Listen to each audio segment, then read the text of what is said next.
and you are saying, I am in command, because then it's just scarier. So having just different ways to protect yourself is always good.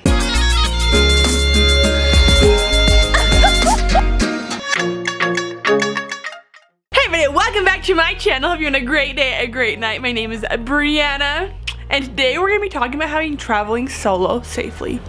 Alright, so number one thing in traveling solo. Okay, so recently I've started traveling, doing some solo trips, having some fun. Not recently, I've been doing it for a while, but I always get people that are super nervous about me traveling like by myself and doing all that. So I want to talk about some of like the tips, little tricks, and different things that can help just make you feel a little safer.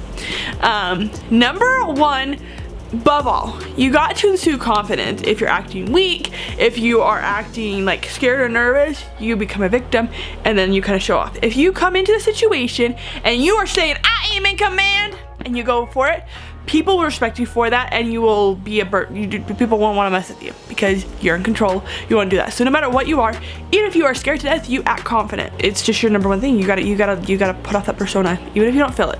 Just do it, okay? Another tip I would suggest is knowing ways of self-defense, kind of going over situations of, if this goes wrong, what am I going to do? If this happens, this is the situation, this is how I should react to it. And just knowing self-defense, knowing how to react to situations no matter how they are, is always a smart thing to do in any sort of situation, even not traveling solo. But knowing ahead, think through stuff, plan ahead, plan how you would do all that. And so if anything sketchy or scary or any sort of situation, you know what to do and how to make the best of it. Okay, so this one, I think is number one, really, like just for safety, is letting people know where you are and knowing where your plan are. Whenever I go on any kind of trip, if that is to hike, if that is to fish, if that is to camp, anything, I always make sure that at least one person knows where my location is, knows my plan. I try to get as detailed as I can, and I try to follow that as much as possible, just so no matter what, I can be tracked down, and they kind of know my ETA of when I should check in, and not feel like someone has to babysit you. But I think it's just very, very smart to let people know. They won't be as nervous, but also you can have that safety of, if you're not back at a certain time, if you don't check in, then they know, okay, maybe I should get a little nervous, maybe we should call for help. But if they know that, if you're planning on being out late or doing whatever, they feel a little bit better that that was the plan, and they're not as nervous about you being off alone, you know?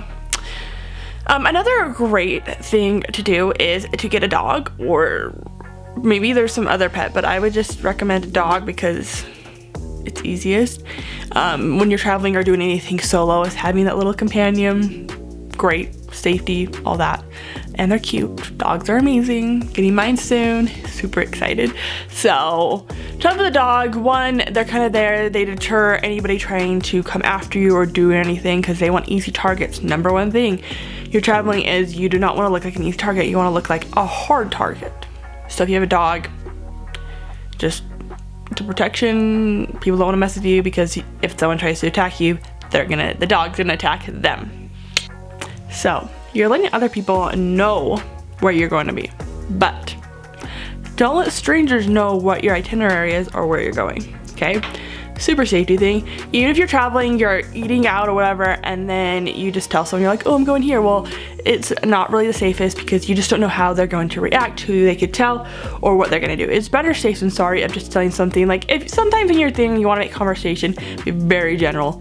If you feel like you need to, or it just kind of goes with what's going on, but be very, don't tell the details, because until after, tell them all the adventures after you went somewhere. But I feel like it's just so much safer if people, like, only people you trust should know where you're going, and not random people that you don't know, because they might be the person to attack you or do whatever, or you know. So like, watch who you tell. Be careful not to just tell a complete stranger, because then it's just scarier. So another little thing is, when you're doing stuff, is try to stay in generally public places. I know for me, at least personally, when I'm going hiking, I really like, if I'm going, hiking, I want there to be other people around, taking general trails. There are times where I've gone hiking when there isn't anyone. But usually I know the trails really, really well, and I know there's absolutely no one around. And I'll do those, but yeah. I think generally it's just safer if there's others around. You kind of feel safer if you need to yell or scream or do whatever, like, then you can. Especially when I go camping, I like to, or camping solo, I like to make sure that it's in a generally public place, not overly crowded, but enough people around that if like something happened, you're close enough to yell and someone could come to help you. But also in those general things, it's making, or when you're camping and stuff, making it look like there's more than one. People around that probably maybe see there's only one, but I think it's just safer if you kind of make it look like there's more than one person. Maybe bring 2 chairs is one like great thing I've heard. Making it look like there's more there, especially if you're sleeping or whatever, it kind of gives you that peace of mind. Another great thing is to plan ahead. Now, it was always fun to like go by, do surprising, spontaneous things, but the more you can plan, the better. The better you'll feel knowing what your plan is. The people around, the people you're reporting to will feel better that they know your plan. And so then you just feel like you don't get into a situation and you're not sure where you're going or where the safest thing is. Trying to plan as much as you can, and then when you're there, if you need to change things to be safer or you want something more fun, you can do that, but kind of have like your plan as set as it can be, that you're not feeling nervous or scared or overwhelmed by the situation, but you're feeling confident that you know what's happening, and it's a lot better that way. So along with like self-defense, maybe find a class, okay?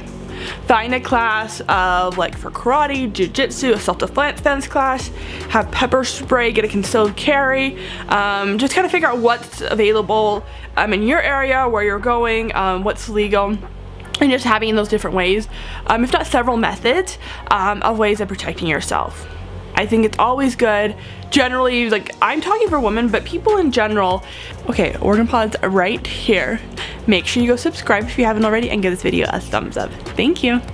Having just different ways to protect yourself is always good. If you're going solo, if you're going to the grocery store, you're going to get gas, no matter what it is, just to have different ways you could defend yourself, and so you don't get into a sticky situation and you're nervous and you're not sure what to do. So find a way, get trained on that. Don't just say, oh, in the moment I'll figure it out, because when that moment comes, you won't have to figure it out. So figure out before. And my last thing is to follow your gut. Your gut's gonna tell you if there's an icky situation, if you're feeling very uncomfortable about doing something, if you feel like you need to change your plan because something doesn't feel safe. I would say follow that and do that, because you do not want to get into a situation and you knew you weren't supposed to and you still went into it and that turns bad. Overall, it fills your gut. Some people will maybe fill it for you, and you need to see if that's really how you feel or just them being nervous. But taking it to heart, really you can figure out the best for yourself in the situation if you should be there. But yeah, always follow your gut. Really, honestly, solo traveling is so much fun. I love doing it. I enjoyed it. I've got to see so many places that I couldn't before, because sometimes it's hard, like, to find like friends or people who can go with you. They're either busy or there's money issues, and so just being able to go out, for me, and doing some solo travels and solo things have just been so much fun and so free, as well as just really, really relaxing. So it's something I recommend to all people. It's wonderful, it's amazing, and it's just a really good opportunity to kind of find yourself and everything else. So it is awesome. So it can be scary, but if you take the right steps, if you kind of know what you're doing before and you prepare, it's not as scary and you can do it. Honestly, I used to be afraid to do a lot of this stuff. I was nervous, I was a wreck, but I just kept doing it. I've done like my research on stuff. I researched the areas before I go. I set my plan. I tell people my plan, like my parents or friends or whoever, and so they kind of know, and they know when I should check in, and they know also to check in with me if they don't hear anything by that, and so it makes me feel a lot better. So yeah, those are some of the tips for solo traveling. I hope you guys loved this video. Yeah, I recommend it. Don't feel afraid, just prepare before, and it's all great. So I'll see you guys next week in my next video. Hope you have a great day, great night. God bless.